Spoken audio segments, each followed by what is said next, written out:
أقم الصلاة لدلوك الشمس إلى غسق الليل وقرآن الفجر إن قرآن الفجر كان مشهودا ومن الليل فتهجد به نافلة لك عسى أن يبعثك ربك مقاما محمودا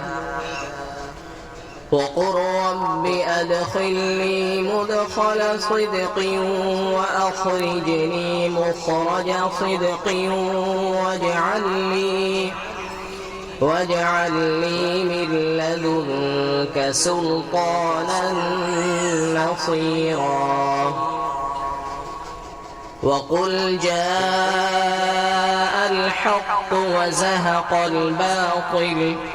إن الباطل كان زهوقا وننزل من القرآن ما هو شفاء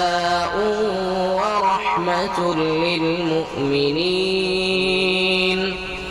ولا يزيد الظالمين إلا خسارا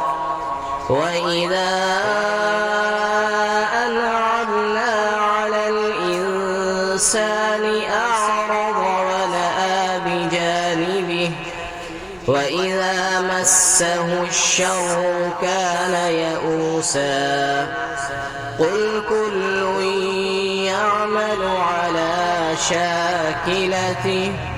فربكم أعلم بمن هو أهدى سبيلا.